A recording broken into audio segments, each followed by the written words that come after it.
The National Working Committee of the Labour Party on Friday endorsed the 2023 presidential candidate of the party, Peter Obi, as its presidential candidate for the 2027 general election. This development was made available to journalists in Abeokuta. Now let's break down further details about this. The party expressed confidence that Obi will unseat President Bola Tinubu. He's led All Progressives Congress, APC, in the 2027 presidential election. Now, the National Publicity Secretary of the party, Abayomi Arabambi, said many Nigerians, especially youths, are currently yearning for Obi due to Tinubu's policies cut out to impoverish Nigerians. The party also endorsed Gbadebo, Rhodes-Vivour, and Otti as Lagos and Abia State gubernatorial candidates for the party come 2027, expressing that the Labour Party is united in its resolve to bring about a better Nigeria under the leadership of Peter Obi. So many questions come to mind. Can the Labour Party defeat the ruling APC in 2027 general elections or clinch more seats in the National Assembly maybe? Will the party without structure, as it was referred to, be open to merger talks?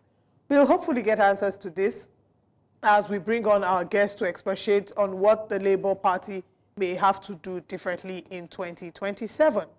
But just to talk about, before we get into it, it's important to mention that before now, the position was that the Labour Party was not going to throw its weight behind Peter Obi, but and now it makes you question the internal democracy in the Labour Party. But I guess our guests will put all of this into perspective. All right, let's bring in Ikenna Ozonchi, who will further explain what the situation is. Good morning. Thank you very much for joining us. I think the first place to begin is, what was a 360-degree turnaround in the Labour Party that has now ensured that the Labour Party has thrown its weight behind Peter Obi, bearing in mind that at the last conversations when there was issues with Julius Abure, they had said that the tickets will be open to everybody and that they will no longer make it the sole preserve of Peter Obi. Good morning to you both. Good morning. For me, I'm very, very careful with, watching what those folks are doing there. For me, first of all, Peter Obi has made it clear that he's not desperate to be president. We Obidient, we are behind him. We are watching. Probably where his eyes can see, we watch above his head.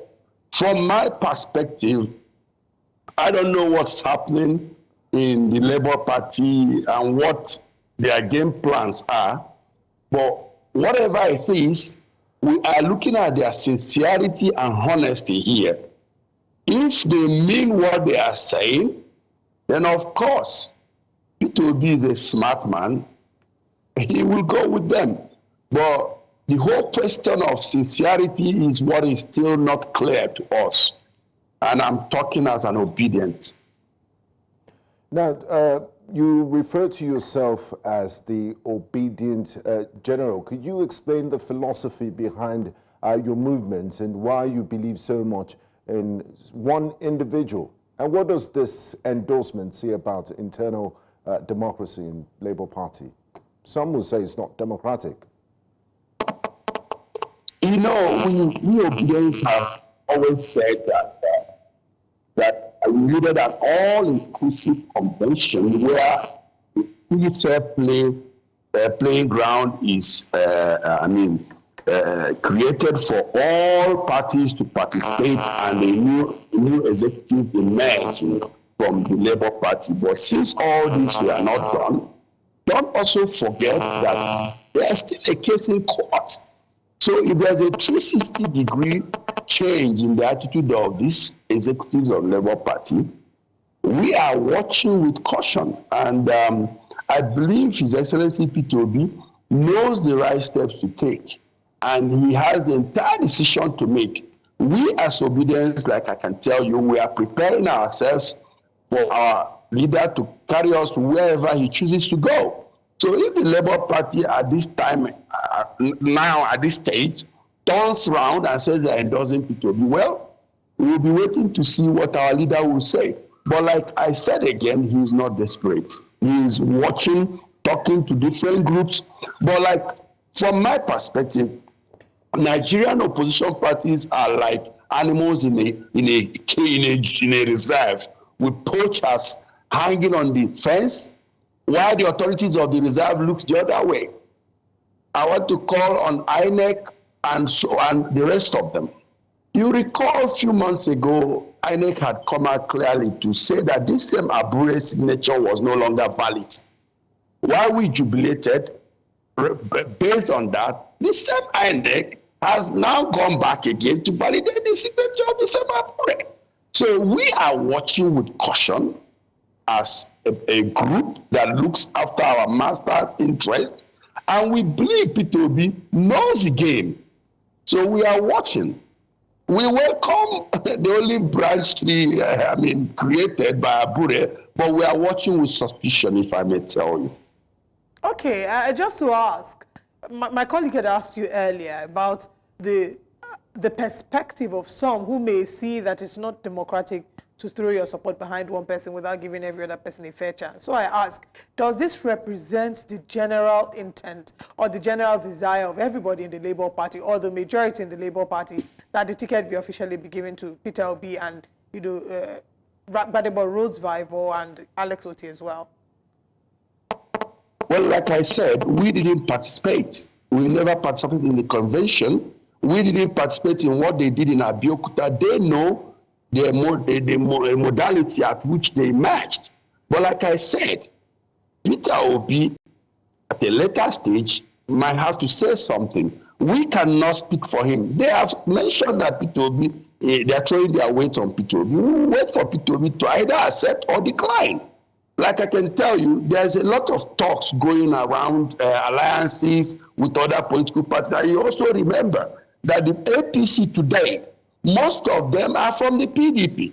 They are from the CPC. It's an amalgamation of all different political parties. So I will expect Peter Obi to tread with caution and expand his communication to other political parties. And where he chooses to go with the Labour Party, we are willing to follow him. Okay. We are not joining issue with the Labour Party anymore. Now, in the last elections, in the 2023 elections, critics argued that the Labour Party lacked deep-rooted political structures necessary to win at the national level. What steps are being taken to strengthen the structures ahead of 2027? Do you think lessons have been learned, and come 2027 elections, your candidate and the entire Obidient movement will go a notch higher and a much better outing than in 2023, and also unseat the ruling All Progressive Congress? I will sincerely disagree with you that we lacked what it takes, because you know clearly that the Labour Party and the Obidient movement did what they did to win the presidency. And we know we are not going to always hammer on what happened.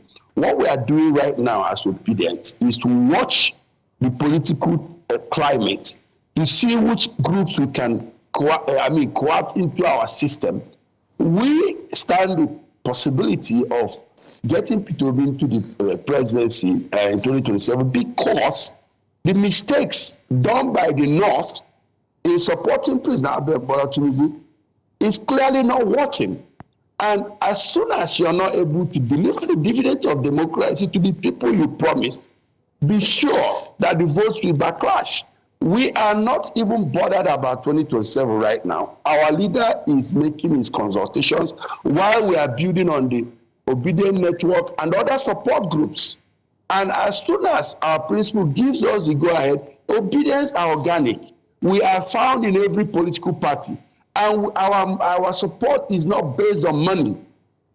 The test case will be in Anambra. We have an election in Anambra coming up. We are watching on all the political actors. We, at the end of the day, obedience will now tell ourselves, okay, this guy, this candidate from XYZ party is giving us all whatever we are looking at in an aspirant or in a candidate, and we'll make our choice. Peter Obi remains today the threat to Aso Rock, and we are aware that any move he makes now might mar or make him. So we are very careful and we are following carefully.